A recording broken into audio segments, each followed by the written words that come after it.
Hi, welcome to the zoo, and we're your hosts, Caitlin. And Josh Zaniga.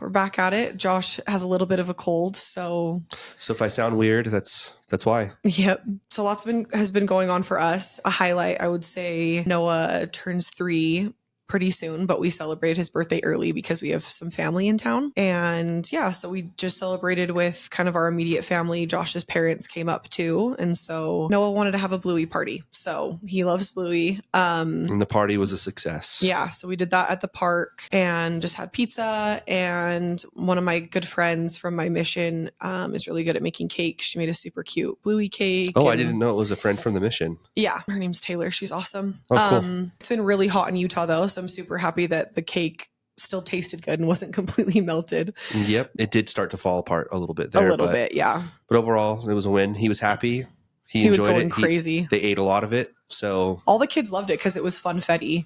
Every kid loves funfetti. We just had them play at the park. There's kind of a splash pad at the park that we went to. And so all the kids are just running around. And shout out Day Ranch Park. I know, in Bluffdale. Yeah, I feel like the parks in Bluffdale are so nice. I don't know. And if anyone's ever taken their kids over there, there's a skate park over there too. It's super fun. Mm-hmm. One cool thing that happened when we were there is I ran into somebody from my mission who I haven't seen in probably like a decade. Yeah, that was cool. Yep, Elder Call. He was a super good guy, or he is. He's still alive. He's a super good guy. Yeah, it was cute too because his son was playing with Noah, and we didn't know who he was, and they were totally getting along. And then he came up to you, and he's like, "Hey, Zuniga." And I was like, "Who is that guy?" I was like, Elder Call. Yeah, he was the AP on my mission when I got sent home. When I was finished with my mission. Oh, nice. Yep, I was telling him like the only thing that made me jealous about APs, I don't really care about. Like there's so much dumb culture about APs being important and if you guys or don't not know being what important. AP is, it's assistant to the president. Yeah, it's basically like the highest level you can go in a leadership position as a missionary on your mission. Yeah, anybody and everybody who's smart enough to know this is that it's silly to want a leadership position. You shouldn't like feel weird about it, essentially. First off, because a lot of times it's way more involved than you ever expected it to be. But anyways, that's another subject, because I'd never gotten the chance to talk to him about what it was like being around our mission president for so long. And my mission president was a super, super cool person. Like there's not a lot of people like him in the world today. If I could like sum him up as one person or one word or one phrase, I would say that he embodies righteous masculinity, which is really cool in today's world because that's something that I feel like is diminishing. But yeah, anyways, I was just talking to him about that, and yeah, it was super cool to see his son and our son playing. Yeah, crazy that we're gonna officially have a 3-year-old. But once some of the stuff, I don't know, crazy stuff dies down, we're determined to potty train Noah, right, Josh? Yep. It's going to be happening soon. But this is kind of a segue into, we wanted to talk a little bit about just being a millennial and millennials, just because I feel like that's a huge, part of our life, I guess, and our audience. And so I just had some things that came up on TikTok and just things that I wanted to talk about millennials. So this is random. I saw an influencer post about Limited 2. It was a clothing store when I was, a teenager, I feel like. Maybe even middle school. I don't know. But my mom would always take me to Limited 2 and get new school clothes. And I was following an influencer, and she posted about how they're coming back with like a new line. I don't really know if it's going to be for like adults or if it's just teens. I'm not really sure, but I just thought it was funny that they're having a comeback. So I was curious just to talk about like where you used to shop when you were, I guess, like in middle school and high school. That's a good question. I feel like I went through phases. Definitely never shopped at Limited 2.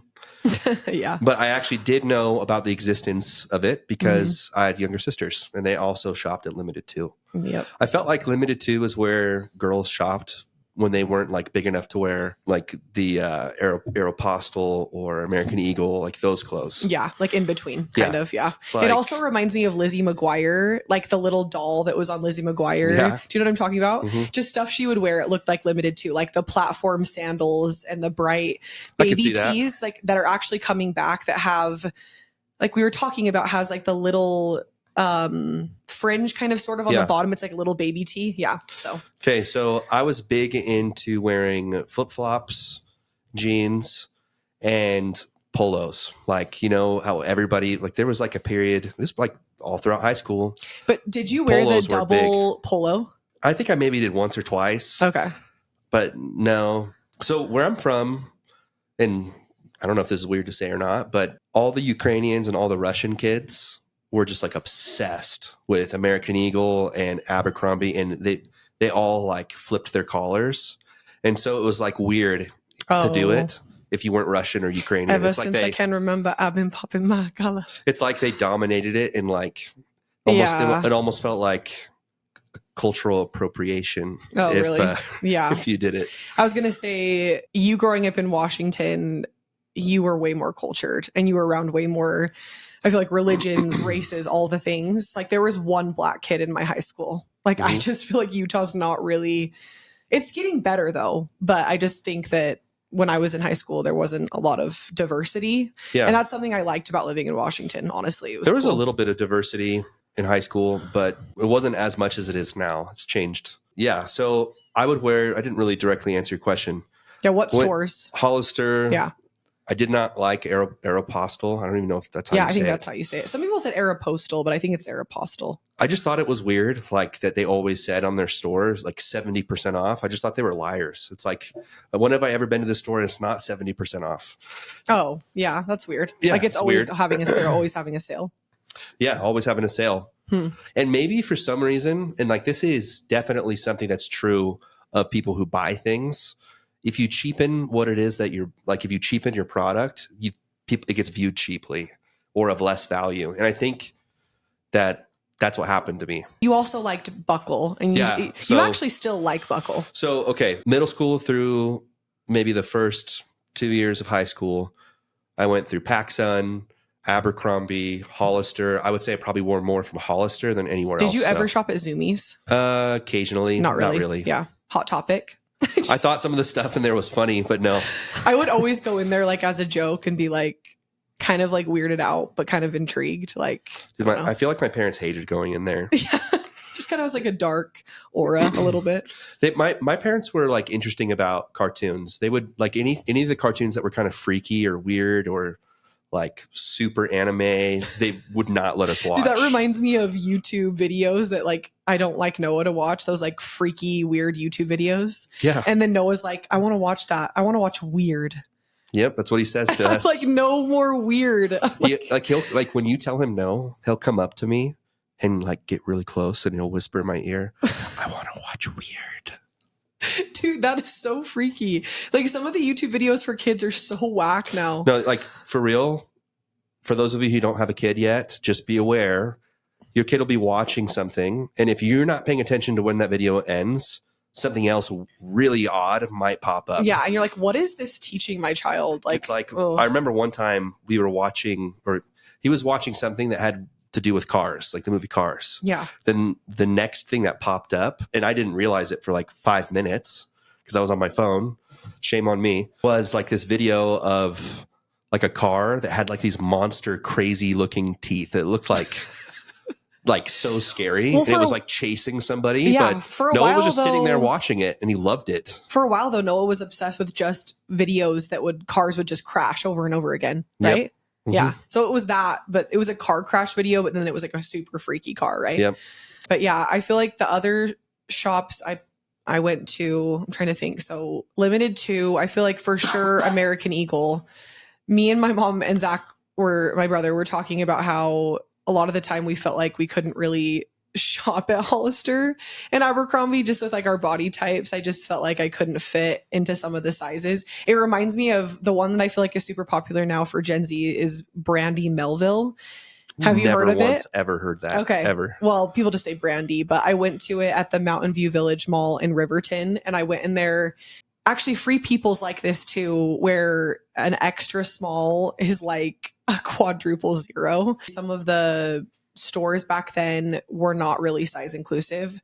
I think we can take this topic probably to a whole nother level, but I'm just saying I do appreciate that there are more stores that have a range of like body types, because I did feel like some of the stores, I don't know, just was like, this is never going to fit me.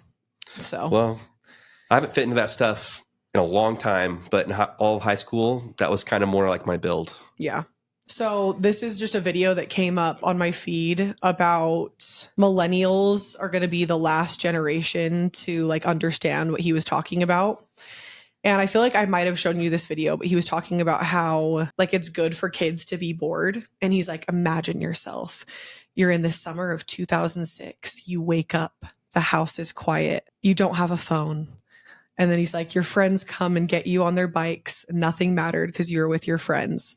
You were bored together. You spent quality time together. And he was just saying millennials are the last generation to experience before all of our lives have been controlled by phones, and how we isolate ourselves and we do things alone now. And how he brought up like video games, like where so many teenagers would actually play the video games together. And now a lot of the time, like I think Liam, my nephew, like sometimes they'll play video games and you play it with your friends, but you're not with your friends. Yeah, they play it online. Yeah.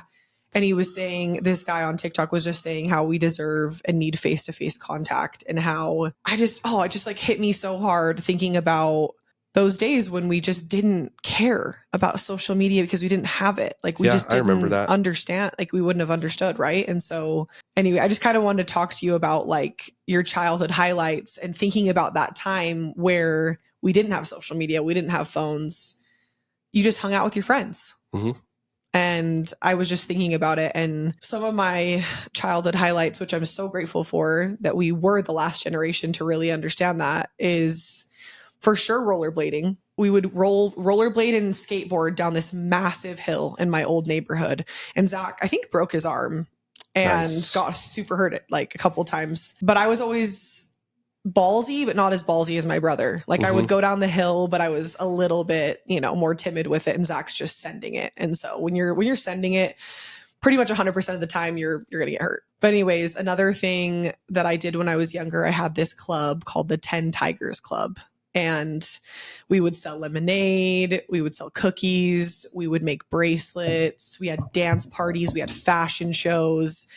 I don't know, just like what you would think, I guess, like the babysitters club, and like I don't know, just little cute girlies getting together. And then for sure making CDs. I would make a ton of CDs. Burn the CDs. Yeah, me and my cousin Heather, we would ruin your computer while you're downloading stuff. Yep, Heather would give me CDs for presents. Like pretty much every gift she ever gave me in our childhood was a CD that she made me. And yeah, we would, after a while, we would do LimeWire and all of those things to like find the songs for free. But I miss those days. I miss making CDs. I miss listening to CDs in cars, and then even just VHS tapes, Nintendo 64, like all of those things. I told Zach, I'm like, we should have just kept a lot of those things, because he told me his Pokemon card collection now is super valuable because he kept all of them. Does he have it still? Yeah, he still has it.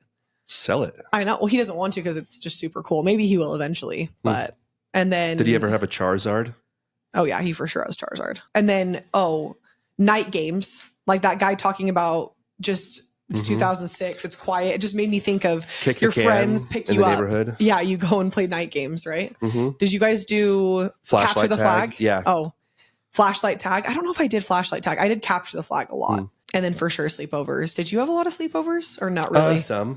Did you mostly with cousins? Because I feel like I had the most sleepovers with my cousins. Yeah, I would say so. Yeah. But yeah, Heather, my cousin, brought that up. She was like, saying how my dad, he's like, the only way I'm going to say yes to this sleepover is if you give me a foot massage. And so me and Heather were rubbing my dad's feet like for an hour so we could have a sleepover. And then where I grew up in Sandy, you would walk over and there was a grocery store, a pet store, and a Mexican restaurant. And so we would walk over there all the time and just get free chips and salsa and just go to the pet store, go to the grocery store, just walk around. Sometimes we even dress up in costumes and would just go over to the restaurant and just be like freaks. And they just were like, why are you coming back for free chips and salsa in like a witch costume? So anyway, those are some of my childhood highlights. So I don't know if there's any like millennial childhood things that I remember planking and then coning.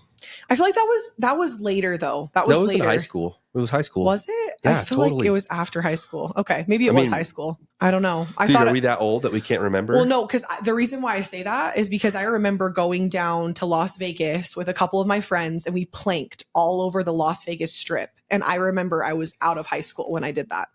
I don't know.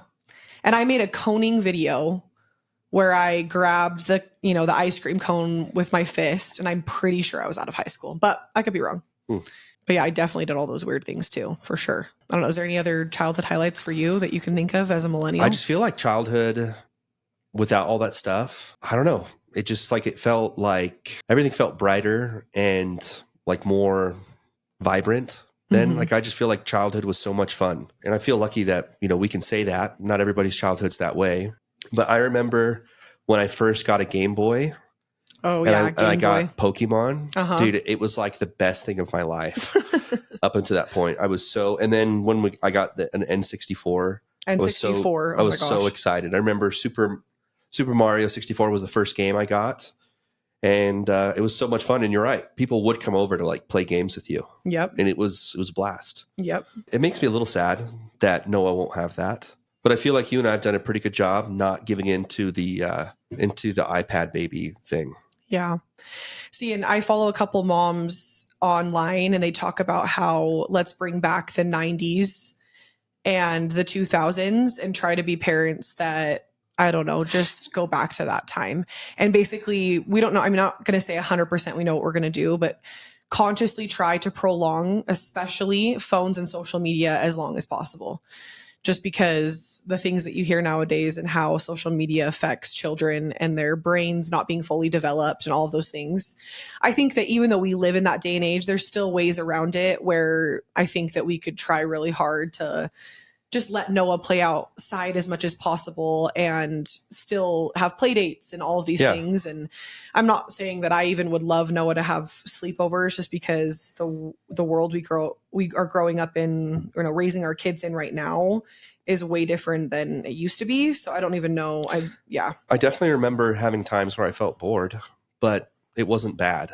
I feel like it made the ups feel good. And then I don't know. Yeah, I liked it. Well, I didn't like being bored, but like I liked that I experienced that and I wasn't always entertained. See, and I've thought about that with Noah, because sometimes Noah, almost always, especially since I've been pregnant, will wake up, he'll come into our room, and we pretty much turn the TV on immediately, sometimes he asks for it, sometimes he doesn't. But I just think it's really easy as parents, now that we have these things, to kind of just revert to that and be like, that's what we do, right? We turn on the TV if we don't have anything to do. It's because we're desperate for like another 30, 45 minutes of sleep. No, yeah, for sure. But it's just interesting, because if we didn't have that, like, what would we be doing with him? It's like, you don't have sleeping. Yeah. Not sleeping. But if you didn't have the option, you'd be like, okay, I guess we're going to have to play toys or whatever. Okay. So I pulled up this article on BuzzFeed, and it says, if you were born before 2000, you definitely did these 31 oddly specific things as a kid. So the first one is playing with a rubber door stopper. Yep. Dude, Noah even has done that. Mm-hmm. I don't know why that's specific to millennials. I know. I don't know. Did you ever have an Etch-a-Sketch? Yep. Those are fun. I feel like I never made anything super cool with it, though, like a super cool picture. Mm-mm. But one thing that I did do that I saw online is making those cootie catchers. Do you know what I'm talking about? You make it out of paper, and it has a different number. And then that's what that's called? I'm pretty sure. And then also MASH. Do you remember that game? Isn't that from that? It's similar, but like MASH, you would write out like mansion, apartment, shack, house. I didn't play that. You didn't? Oh my gosh, that's crazy. Did you write notes to your friends or girlfriends? Yeah. Okay. Mm-hmm. I think, and then on MASH, sometimes we do elevator and dumpster. So you do mashed, and then you would, I don't know, do like a circle and count how many lines there were. And then depending on how many lines there were, you would go down the line and kind of cross out each thing. Isn't it interesting that game just makes its way through the schools over the years? Yeah, because I even played that as a joke, just barely, with the two little girls that my mom nannies, and they thought it was super funny. Like, I was going through each category with Coco, and I was like, what car would you want to drive, Coco? And what little boy do you have a crush on? And she just thought it was super funny. Mhm. And then like when she didn't get the one she wanted, she's like, but wait, what about like Elijah or whatever? It was super funny. That is funny. I just feel like that game like will forever live on to me. I think it's so funny. Yeah. Asking your friend to burn you a copy of their new movie or CD. Yep, I definitely did that. This was basically the precursor to sharing Netflix passwords. Hmm. Did you have a MySpace or no? I did. Okay. Yeah. Yeah, MySpace was like the coolest thing to me because I loved making my page super creative and like changing the background. And then I had like a cute little song, you know, every time you would come to that. And I told my niece London, who's 17, right? I told her about MySpace and like how what I would do with my page. And she's like, wow, that's actually kind of toxic. Like the top 8. You know, like if you get in with a fight with your friend and then you change, you know, you move your friend down one spot and you're like, is she going to notice that I'm mad at her today or not? Mhm. And London's like, dude, you're toxic. Oh my gosh. Dude, we thrived in it though. A lot of these kids today wouldn't be able to handle that. For sure. Oh my gosh, this is 1,000% me. This is so embarrassing. Staring out the car window and pretending you're in a music video. Dude, that is you. That's still you. Especially when it rains for the drama.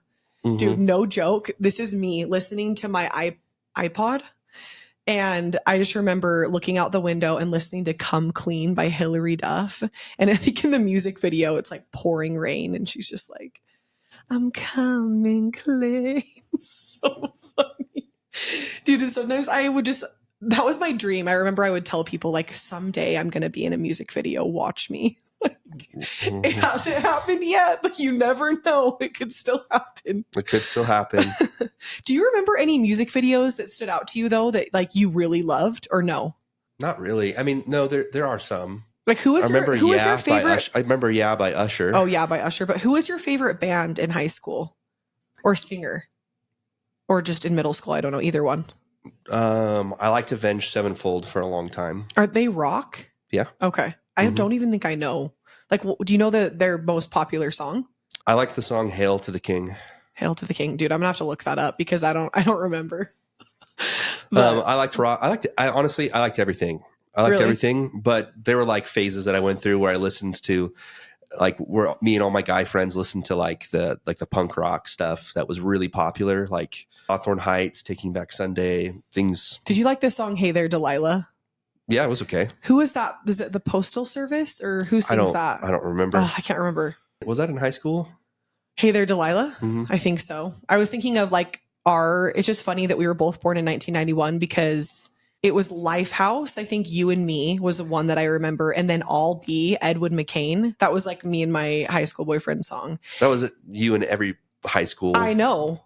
Like that was, yeah. But the craziest part of that is, do you remember when we went to go visit my sister in Tennessee and they have this really cool venue in a small town in Tennessee and it's a cave and they have artists come in and play inside the cave and Edwin McCain played in the cave and we went with my sisters and it was just so cool. Like he sounded really good, but it was such a throwback. I was like, oh my gosh, this reminds me of high school. Okay, one of them stealing the kitchen chairs or the couch cushions to build a fort. Yep, did that. You've been even doing that with Noah sometimes. Figuring out how you could use twine to help hold up the blankets was a game changer. I don't know if I ever did twine. I did that. Did you? I did yarn, not yarn. It's like the stuff that you put on the end of balloons. Oh yeah, I know what you're talking about. Sniffing those scented markers. Mr. Sketch could make it big as a candle company. Do you remember those? Yeah, I do. They're like the thick markers. Dude, how was that okay for us to be sniffing that? It definitely wasn't. Like, do you think that kids were getting high from it? Oh, for sure. I remember I had friends that would tell me, they're like, oh yeah, did you know that so-and-so like sniffs dust off to like get high? Dust off of what? Dust off of What, No, what the hell are kids sniffing dust Dude, off of? no. Dude, I'm looking this up right now. It's called Dust Off. Like DUST. Oh, off. like that's a can? Like that's the Yes. name on the can? Yes. Like it's literally called Dust Off. Is it just like a can of air? Yeah. But I'm like, I honestly, to this day, I've never seen anybody do it. But I know, like, I remember people telling me, like, oh, yeah, he gets high off of dust off. And I'm like, what the heck? Like, I just feel like kids would find things to get high from. How does a kid like come up with the idea to do that? Like people would say it, like from a friend or something, but where did it start? Who came up with the idea of, you know what? I'm going to snort what's coming out of this can. Yeah, that's what I mean. And why did that enter into that child's head? Well, and remember when I told you like I would go to sleepovers and we all thought it was super funny to like bend over and just like keep breathing really, really, really hard for a while. And then I would scoot back, put my hands up, and then my cousin would push or my friend would push on my chest and I would hold my breath until I was super, super lightheaded and then I would pass out. And it was funny for a while until one time I did it and I started like having a seizure, supposedly. And my cousin was so freaked out that... Which cousin? Heather. And she was so freaked out that she was like, is Caitlin okay? Like, I don't think we should ever do that again. Like, she looks super bad. And I remember I was so scared after I did that because a lot of my friends said, like, did you know if you do that, you lose a lot of brain cells? And so I thought that I was like way more dumb, like stupid because I did that. I'm like, I lost all these brain cells like just to have fun at a sleepover. I'm so stupid. Like that's just something so dumb that I did as a kid, you know? And I remember there was kids doing that in choir in high school. Really? Yeah. Like where did that come from though? It's not like probably the same place. Yeah, it's like not like we saw a YouTube video or something. You just like hear it through the grapevine. We definitely didn't see a YouTube video because it wasn't around. Yeah, exactly. You probably just hear it and you're like, ooh, let's try that. Oh my gosh. Did you ever put CDs in the toilet and flush it? What? Yeah. Why? Because all my friends told me, they're like, Kay, just so you know, if you get tons of scratches on your CD, if you put it in the toilet and flush it, it'll work. It won't have the static or the scratches anymore. And I would do it and I would put the CD in my car or whatever and it was fine. Try it. I'm serious. It works. Dude. But like once again, I'm in disbelief. Did they tell you that you had to use the toilet on top of the CD and then flush it? No, dude. Dude, keeping the tags on your Beanie Babies so they could make you rich one day. Those little bears were supposed to be your college fund. Did you ever have Beanie Babies or no? Mm-mm. Yeah. No. Because I was the same like with my Beanie Babies because Zach collected Pokemon cards. But I was like, hey, one day if I keep all my Beanie Babies, like everybody says they're going to be worth something. And then I never kept them.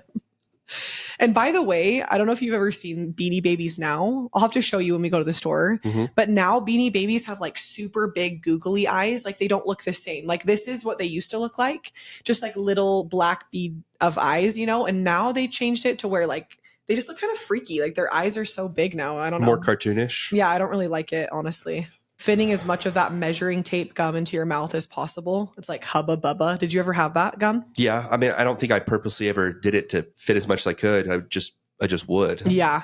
The other gum that I remember is it's like a zebra gum. Yeah, the one that you could do like the tattoo thing with. Uh-huh. Yep, I remember that. But it literally lasted for like 0.2 seconds. Like you put it in your mouth. It tasted good though. Yeah, for those 0.2 seconds, I mean, it was fire. But okay, last question though for you, because I just thought this was super funny. I saw this on TikTok and people are saying that every girl either looks like a Bratz doll, a Barbie doll, or American Girl doll. So what one do you think I look like out of those three? You're not a Bratz doll.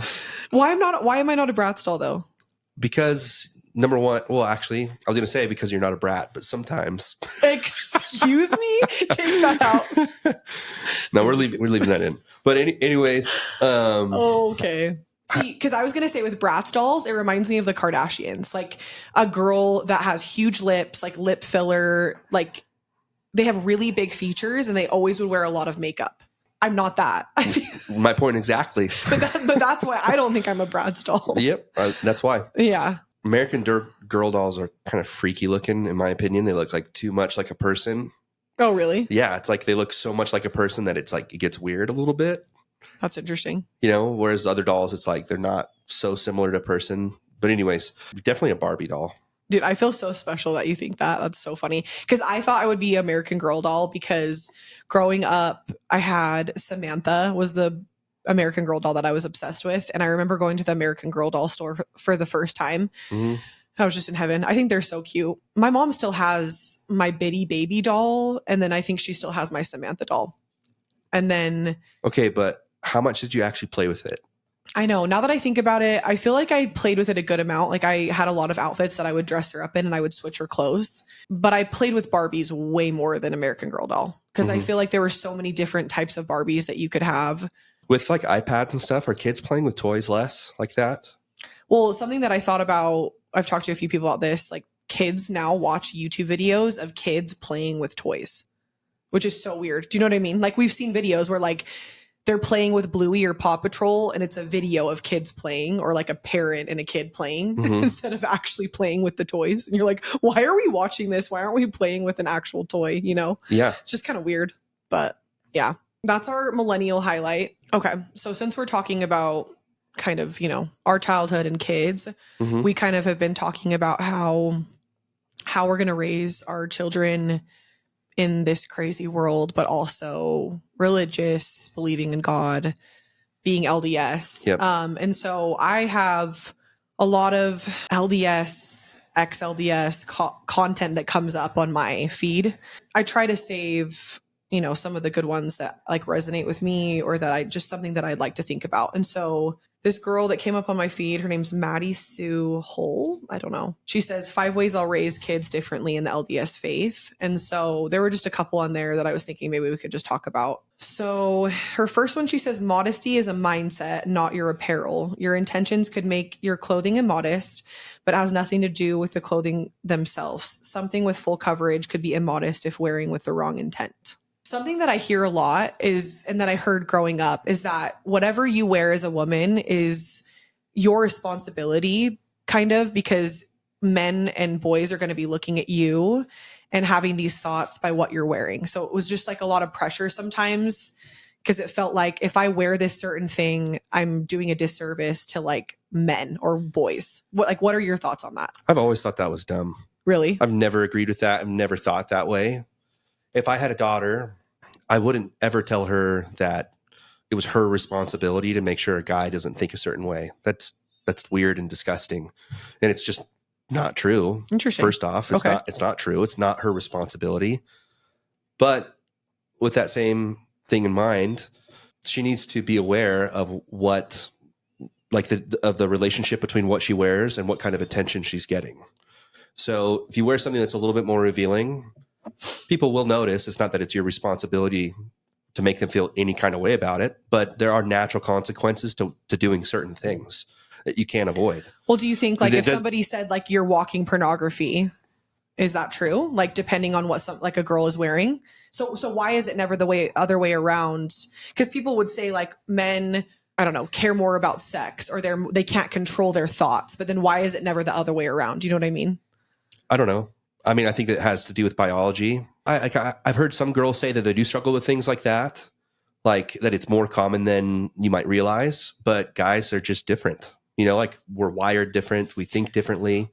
Yeah. And it's not the responsibility of a woman to make me feel any kind of way. Yeah. What I would teach my son, I would teach him that as well, that it's your responsibility to think about how you're going to think.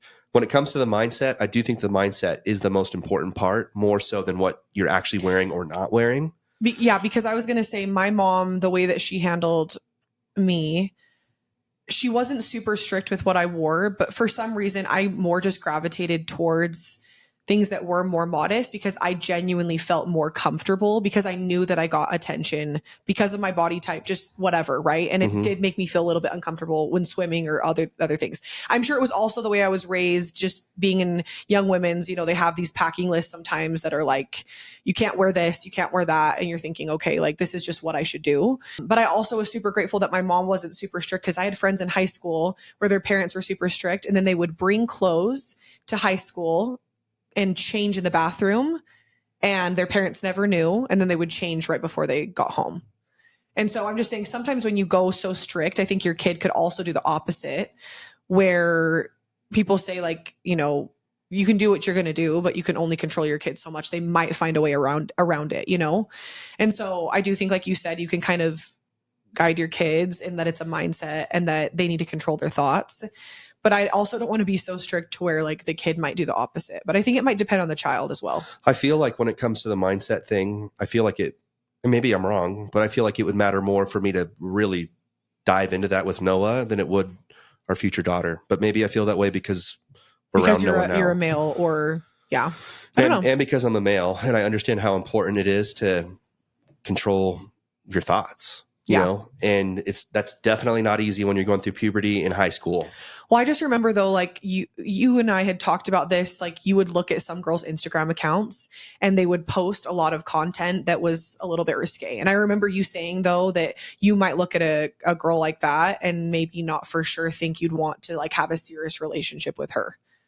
Is that true? Or do you feel like you could read somebody from social media and get a vibe and be like, oh, I don't know if like that's the kind of girl I'd want to date? I guess what I was trying to ascertain was the mindset, like whether the values like lined up. And it's not, I dated a lot of girls that weren't LDS. Like between the ages of 22 through 29, I would go on dates with girls that weren't LDS all the time. That were not, yeah. That were not LDS. For me, it was more of like an LDS thing and more of like an alignment of core values when it came to dating versus what they were or weren't wearing. So, but why did you feel like you wanted to date girls outside of your own religion? Did you feel like it was more fun for you, or you weren't thinking? Because a lot of people would say growing up in the church, in the culture, they would say you date who you marry.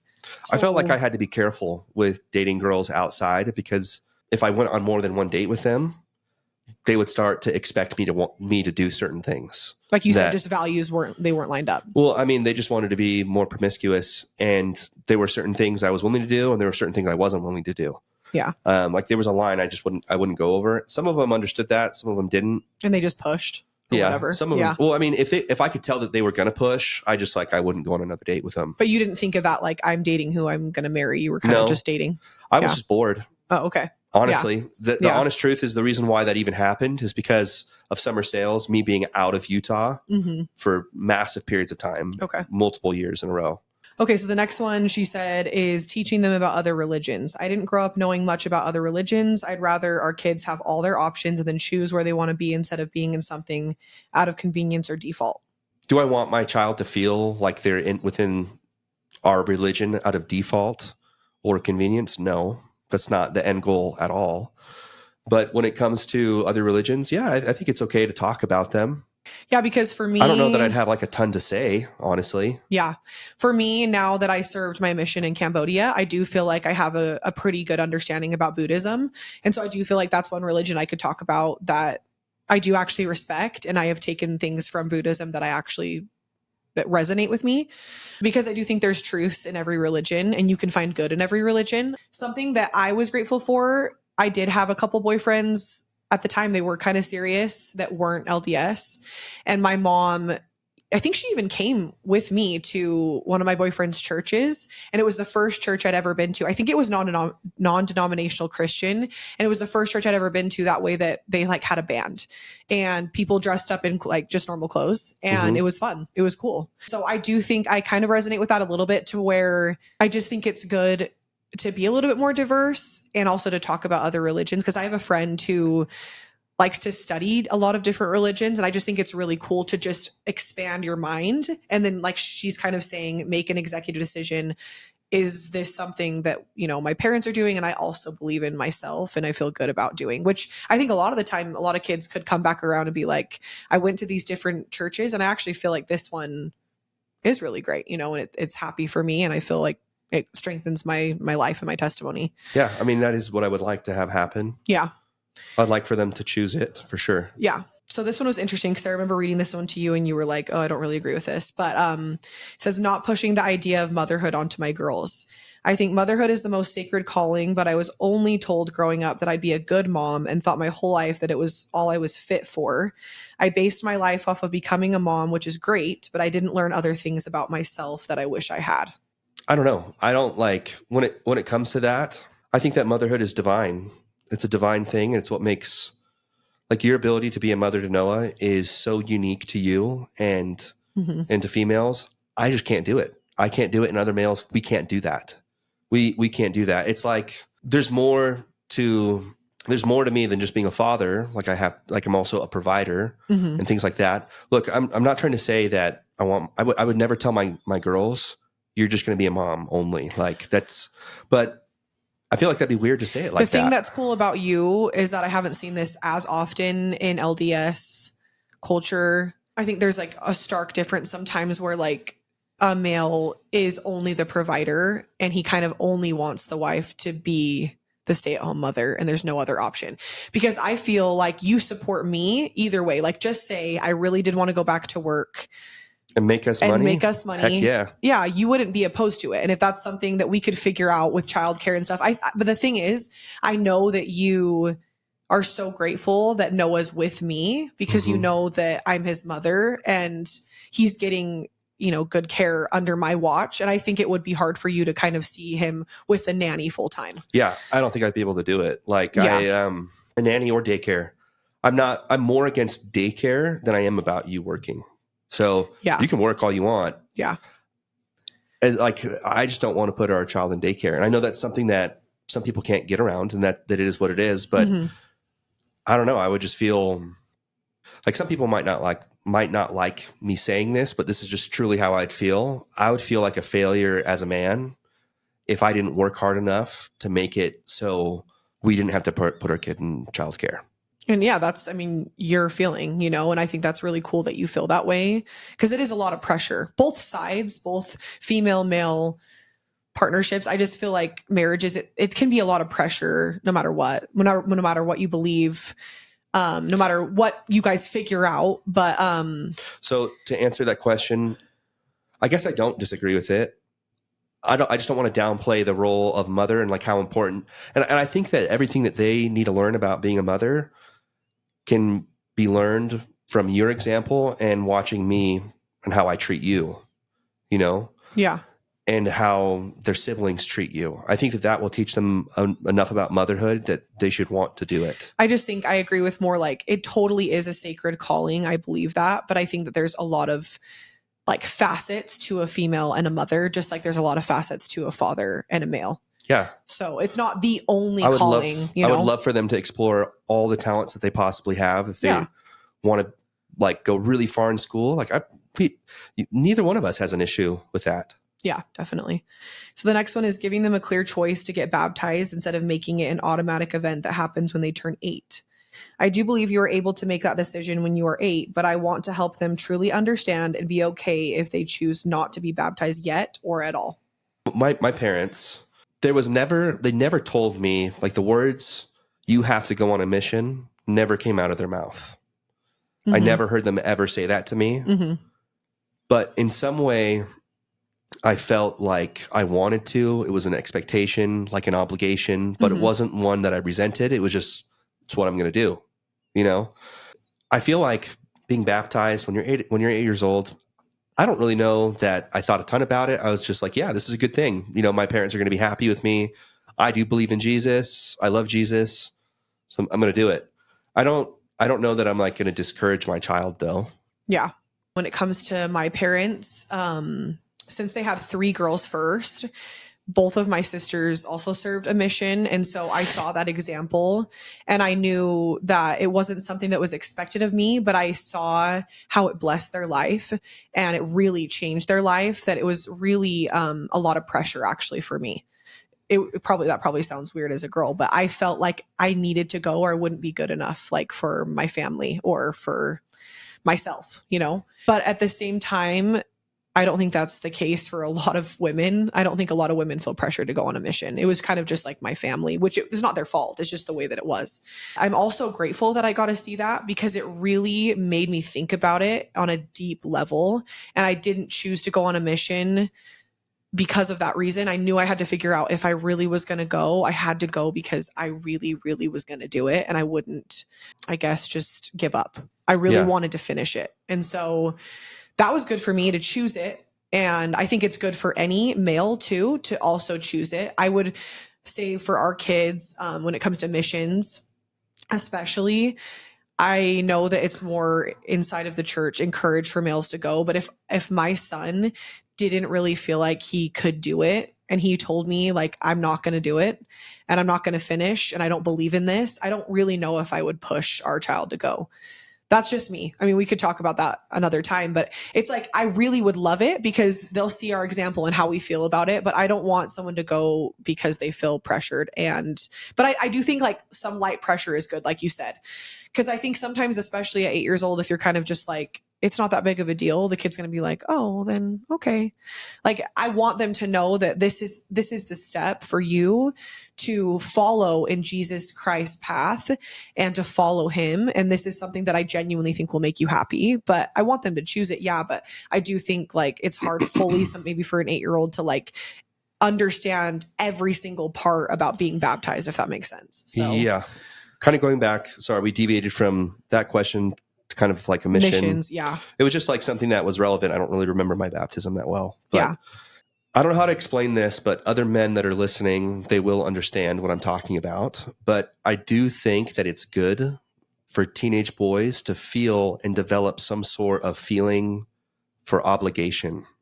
Yeah. I think it's a core part of masculinity and being a provider and being a man is doing what you need to do, whether you want to or not, just because it's an obligation, you're just going to do it.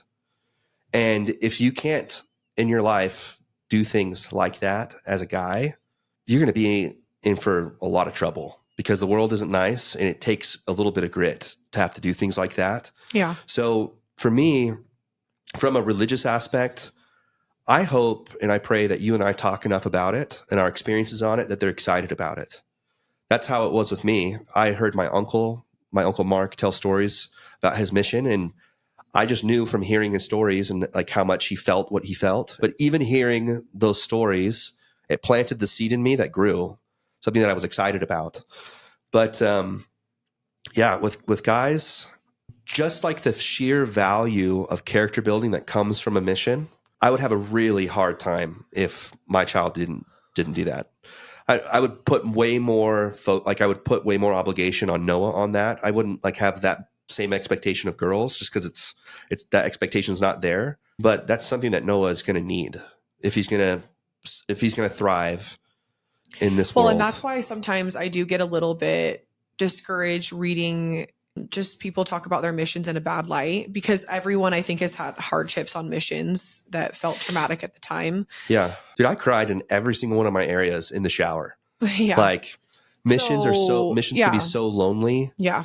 And so hard. So I'm not trying to downplay anyone's experience or anything. All I'm saying is the sheer lessons that you learn on your mission, and like you said, the character building and just doing something outside of yourself and serving and loving, even if it wasn't like fully tied to Jesus Christ, which I think it's amazing that it is, because I do think Jesus Christ is an amazing example, obviously. But I just think that there's so much value in it that you can't really find in a lot of arenas. Like, yes, because I did a service trip, you can do things that are similar to a mission, but in my opinion, it is a little bit sad to me when people regret missions, because really at the end of the day, I do think it is an opportunity and it's really incredible. And if you don't look at it like that, it's surprising a little bit to me, because I had times exactly like what you just said where I would cry and I didn't think I could do it. I didn't think I could learn Cambodian, and it was really, really hard. But when we can look at the silver lining, no matter what in life, and look at it like, wow, I was blessed to be given that opportunity to travel to another state, to another country, and see other ways of people, how they live, how they love. Yeah. Like I said, I'm not trying to downplay anyone's hardships and things that were rough, but like, that's the kind of stuff that I would tell my child. And if they can't feel that or see that and they don't want that for themselves, then okay, they're going to choose that. But like you said, we can tell them our experiences and really tell them that it changed our life. And then at that point they can choose, what they want to do. And, not to make it sound like total doom and gloom, at that point in my life, it was the hardest thing I'd ever done ever, but it was also a lot of fun. Like it wasn't just a grind the whole time. There was so many good things about it. But yeah, when it comes to raising our kids, I feel like you and I are pretty solid on our thought processes around our faith, how we live our religion. And you and I are both, I feel like I think that you and I are in touch with like reality and realism and our children. Like, I feel like you and I have a feeling of what kind of teenager Noah's going to be like later, Yeah, he'll push the boundaries probably. He's going to push the boundaries because he's a good looking kid and he has a really like forceful personality, and he's just going to do it. Like it's just going to happen. He's not going to stay within the box. Yeah. And that's okay. It's okay. And as long as we show him love, I think that everything will work out the way it's supposed to. So the last thing she talks about is being open with her kids about like her waves of faith and things that she struggles with. And she said, I think I'd feel less alone in my fluctuations if I had examples of that in my life.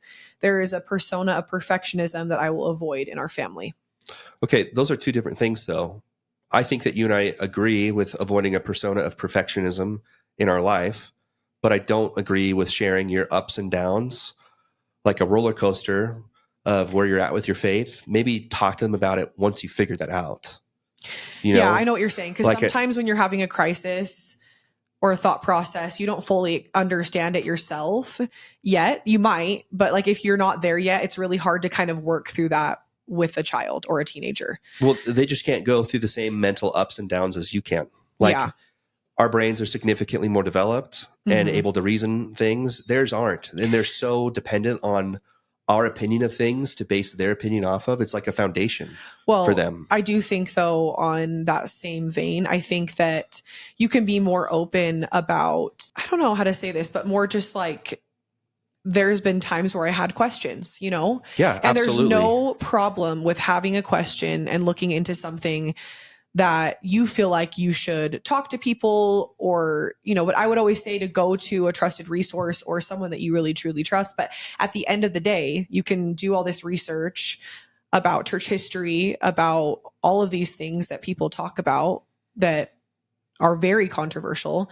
But at the end of the day, in my own opinion, and this is what I would tell my child, it really comes down to what you feel in your heart and where your testimony's at. And it might not be as strong in certain areas, but like go back on and trust in the feelings that you've had and the experiences that you've had. And I hope that we can give our kids those experiences to really feel God close to them and the Holy Ghost, like testifying to them about really cool experiences that I know they could have and I know that I've had. And so for me, it always goes back to that because it is more simple that way. And I think you can have things that you struggle with and you're not perfect at. And I do think there's so many opportunities for us to be examples of different types of members inside the LDS church. And I think that they're just with any religion, I think variety, that's what makes us so cool, the world. You know what I mean? Like in every religion, it's like this beautiful painting of all these different people that I don't think we should look the same. I don't think we should operate the exact same way because I don't think that's what Christ would want, you know? Well, it's just not based in reality either. Yeah. You know, like it's not based in reality. And the most important part about us being transformed by the gospel of Jesus Christ and becoming better versions of ourselves is us striving to be better. As if my children could come away from my parenting and understand only one thing, I would hope that they would understand that it's in the striving. It doesn't matter where they're at, if they're worthy, they're unworthy, or wherever in between, as long as they're doing their best to try to follow Christ's example, things are going to work out. And that's like one of the most important things. It's been an anchor in my life, always trying to be better, and to never stop trying. It's really about intent of heart. Yeah. In my opinion, more so than where you're at any given point. Yeah. And I was going to say too, just to segue into what we were kind of talking about earlier, what you wanted to share. So I think her name's Al Caraway. She is like the tattooed Mormon was what she kind of led with and ended up, I think, writing a book about that. But I remember her coming out with her stories and listening to her story. I actually saw her talk a few times in person. She was super powerful. Yeah. And I remember even going with my brother, with a friend, and they felt the same way. Like it was so cool to me to see someone who converted to the gospel, but be different. And like, also she was such a light and she just, you know, shared how the gospel transformed her. And it just had a huge impact on me because I felt like growing up in Utah was a little bit more cookie cutter perfectionism vibes. And it was hard sometimes because you did feel a little bit, you know, if you did question or you did look different or you felt the need that you wanted to get a tattoo or all these things that have been discouraged for a really long time. And then it ends up being like the strength of youth pamphlet changes. The church has more of a broad stance on certain things like piercings, tattoos, all of these things. It does make me happy that it's not as much pressure, I guess, to be like this cookie cutter mold. And so I feel what are like your thoughts on that? Yeah. I feel like another aspect of that is I think the church is really trying to do away with the feelings of shame. Like we don't, I feel like the church is trying, but I think it's a generational thing. Yeah. And as our generation becomes older and fills more leadership positions, I think a lot of that will eventually kind of go away. Just my thoughts on it. I remember when I struggled with things, sometimes I would feel shame for certain things. And so this other day I was at a retreat with a bunch of, it was like a group of entrepreneurs and salesmen and all just trying to be better and like develop deep friendships with each other. We did this breathwork thing, and we were talking to, like in the breathwork, they wanted us to focus on who we were behind the mask that we wear. And I remember that I felt growing up a lot of times, and this isn't necessarily because of my parents, like as an adult, I don't think like a fully developed brain, my perception of it is that my parents were always there and supported me whenever I reached out to them. As a child, I do feel like sometimes I felt like I had to work things out myself. I think part of that's just my personality, but I would feel alone, and sometimes I didn't like know who to talk to about certain things, or I felt like afraid to. Yeah.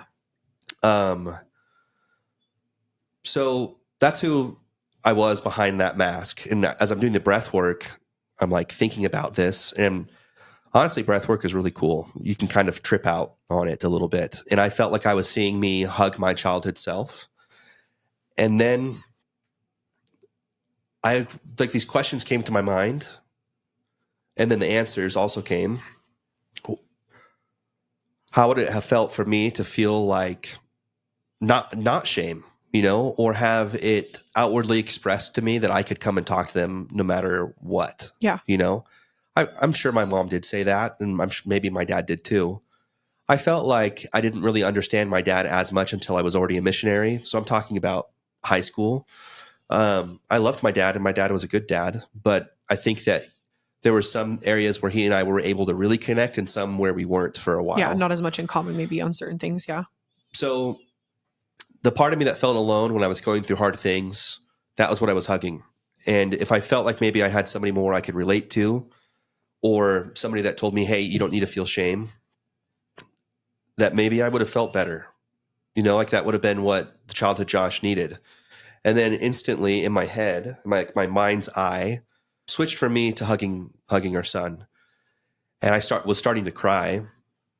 And I had this feeling or this impression that our son is going to give us a run for our money in the future. Like, it's just like this feeling that I have. Yeah.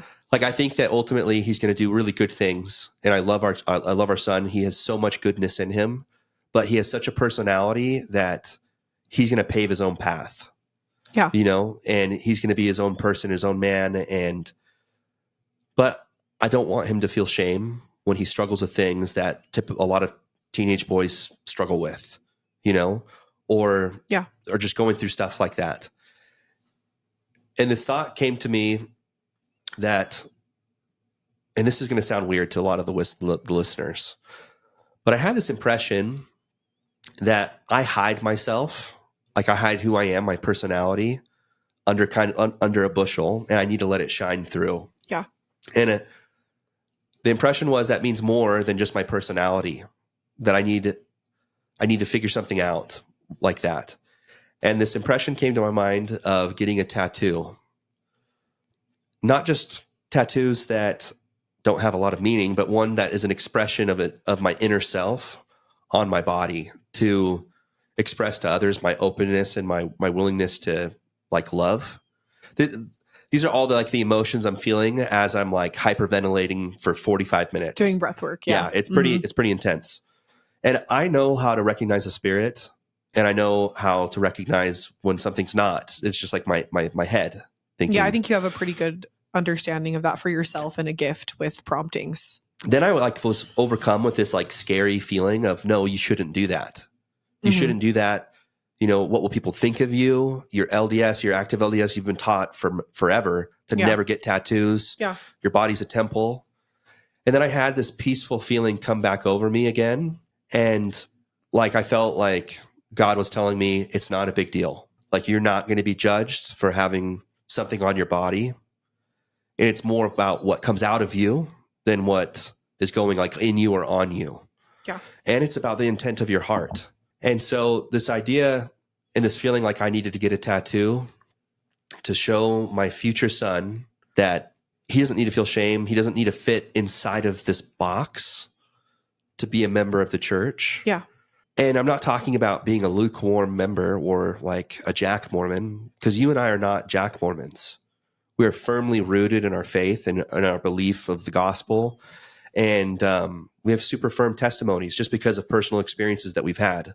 But it's important to me that Noah doesn't feel like he can't go out of bounds. I hope he doesn't have like this all or nothing mentality. Black and white. That people sometimes have. Yeah. When the reality is when I was praying about this, is that I felt like it's not black and white. There's so much nuance in so many aspects of life, the gospel, our intentions, sin, not sin. You know, like you take Polynesian members, for example, it's a beautiful part of their culture, and it has been for thousands of years. It's a part of who they are. I don't think God cares. I really don't. I think that it's about the intent of their heart. If their intent of their heart, like for example, I feel like God probably has more of an issue with me being overweight than he does with me not taking care of my temple that way than he does me having a tattoo on my skin. That's just like my thoughts on it. And the honest truth is that I never once before had ever had any prompting or feeling about ever getting a tattoo. I didn't dislike tattoos. I thought some of them were kind of cool, but I'd never spoken to you about getting a tattoo ever. No. Super interesting. I'm excited to hear what people think about your story. I think it's awesome that you chose to share that and that you followed that prompting and that feeling of the thought process that you were given. So the feeling that I took away from that, because I remember I was so like weirded out a little bit by it or surprised by it. I called you immediately after it happened. And just like other things that have happened before, when I get these promptings where I feel like I need to do something, I'll usually do something or say something that'll anchor me with like what I'm feeling at the moment. So I make sure that I follow through with something, you know, that I felt in case I change how I feel later. And you change your mind. Yeah. So I immediately wanted to tell you about it just so I could like tell you that that's how I truly felt in that moment. So you would help me not second guess myself later. Yeah. I've done things like that in the past. That's just another example of that. But yeah, when it came to that tattoo, I did worry for a while about how people would feel about it. And, you know, a lot of people that listen to this may not believe that it really was a prompting. Yeah. You know, like the idea that God might want me to do that won't compute in a lot of people's minds. But that's not the reason why you did it, you know? And I think it's so much more valuable to just live an authentic life, and what you feel in your heart is the best thing for you. And I've had this conversation with a few people recently, and I just think it is nuanced sometimes. It's not always black and white when it comes to religion and your testimony and things that you might feel good about and someone else never would or never would do. And maybe they don't fully understand, right? But I think just doing what you feel is right in your heart and what makes you happy, I think is what you should follow. And I think you know yourself well enough to know that it was something that you felt like you should do, and you should trust that, you know? I don't know. I think that I just have more respect for you for doing that, and for other people who, like you said, try to take the shame out of it and try to take others' opinions about you. And if that's something that you truly want to do, just move forward and do it and trust that, and try to block out the noise, even though it can be really hard because we do just live in a judgmental world. Oh, I really don't care like what people think about it. And you're good at that. I just I couldn't care less. I know Yeah. where that came from, and I can stand firmly on that. Yeah. Like anybody could say whatever they want to say. Some people might not believe it. Some people might. Yeah. But it's none of my business what they think, you know? So I came away from that feeling like I wouldn't necessarily be disobeying God if I didn't get a tattoo, but that it could be something special between me and my son in the future, and that it would be helpful. Yeah. A couple weeks ago, I got my first tattoo, and our parents were not super impressed. Actually, the only one that really liked it was your dad. Yeah, he thought it was cool. He's just not that like intense about things like that. I think my dad's like me in that way, is that he really wants people to be happy and do what they feel is right, you know? I think we just live in a judgmental, like I said, in an opinionated world, especially when it comes to religion and how people live the gospel. I think it's awesome, you know? I think that it's a really cool tattoo. It's meaningful. Do you want to share what it is, or do you want to just leave it at that? It's just some numbers. It's 7/11. It's my son's birthday. He was born July 11th. Yeah. So that's super meaningful for me too, on just a lot of different reasons. But I constantly see those numbers like ever since I had Noah. And I do feel like it shows me that God's aware of me and that I'm going to be okay and that angels are looking over me. And so it was really cool that you ended up getting that one, because that's actually something that I've thought about doing for a long time, is getting that tattoo as well. I think God speaks to everyone in different ways, and it's just what you trust in and what you feel in your heart. If I was somebody that was more obsessed with like the letter of the law, I think the spirit of the law matters more personally. I don't feel like I'd be able to like connect with people that I don't know, maybe I could connect with, you know, people they might look at me and feel like they might be able to talk to me, or I could help them, or they could reach out to me, you know? And that's what I was going to say with you. I do think it's harder for you to be extroverted, and it's harder for you to connect with people. And so I think that is a topic of conversation that you could have. And I also think that it does make you more inviting, or shows that you're a little bit more open. And that's something that I have always, for a long time, have tried to be a person that is more authentic and open to lots of different people. And I think it's just a good way to live your life, to talk about things that maybe other people would be scared to talk about, or being different and being okay with it, even though a lot of people might have opinions about you or how you live your life. And I think God, like you said, is way more at peace and proud of us for making those decisions, even though it might not make sense to everyone else. I think that at the end of the day, God knows us perfectly, and he knows our hearts, and he knows where we're at and what we need in this life to really make a difference and to connect with people. And so that's something I'm grateful for as well, to just kind of have that side to me where I feel like people can feel, I think, when you're genuine and you want to hear them and their experiences, and maybe an experience that you have that you never wanted to go through could strike a chord in somebody and say, wow, I didn't know that about Josh, or I didn't know that about Caitlin. And I feel more comfortable talking to them about that because they've also been through that in a roundabout way, or they've actually been through the same thing I've been through, and we can connect and we can talk. And we can also see different sides or agree to disagree. And it's not going to kill us to have these conversations, right? And so I think at the end of the day, you just do your best. Like you said, you strive, and you're open, and you're loving. And that's the best way to live your life, because you never know what you can learn from somebody and what you could maybe like leave to them and help them learn as well. The one last thing I want to say, and this is to any boomer parents, if your child has left the gospel or left the church, don't say to them things like, I know you'll be back, or you won't ever be as happy like wherever else as you are right now. Or if you leave, where would you go? Or things like that. Yeah. Like, honestly, those types of things, if you understood our millennial generation a little bit better, you would understand you saying that would make it significantly more likely that we don't come back, because we want to prove you wrong. So it's the wrong thing to say. What should be done and should be said is just showing an outpouring of love and understanding.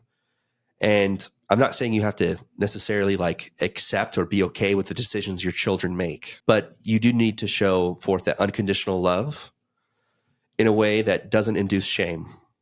And that's something that I've always looked to my parents and been so grateful for, is that they will always stand strong in what they believe, and they will stay in that forever, because that's just truly what makes them happy and what they feel is right for them. Mm-hmm. But I still felt like for majority of my life, there was still that unconditional love there, and that they just aren't like, they just can't fully change their mind on things, and I respected that. And that's the thing. Like, I don't want to change somebody's opinion or the way that they live their life. But just like you said, the more that you can just love and let people talk and try to understand, but you can also sometimes agree to disagree, and that's okay too. But there has to be that love there. And don't make these passive aggressive snide comments that truly could turn somebody the full opposite way and also leave them feeling like super resentful or, Yeah. And honestly, it's not about you. Yeah, a because lot of times it's not about you. So don't make it be about you. Yeah. It's their life. Whether you feel like it's a representation of you or not, instead of saying things to your kid, hold up a mirror, Anyways, that's all I have to say about that. We can learn a lot from this conversation, and I hope that it resonates with people. I know it can be controversial, some of these things. And my parents were a good example of being loving, by the way. Just wanted to say that. Yeah. But I think it's good to also have these conversations and be open, because I think there's a lot of people that probably resonate with some of the things we said, and that's what we hope for, right? Mm-hmm. I just wanted to say thank you again for all the support. And if you guys could subscribe, rate, review on Apple or Spotify, and just continue to share our content. And we would love to hear from you too. Any thoughts that you guys have, or any topics that you'd like for us to talk about. We're always open to new ideas, and, we're still just getting started, but it is super exciting, and it's fun to just feel like we can talk about things that mean a lot to us and be open with everybody. Yeah. So thanks for listening, and welcome to the zoo.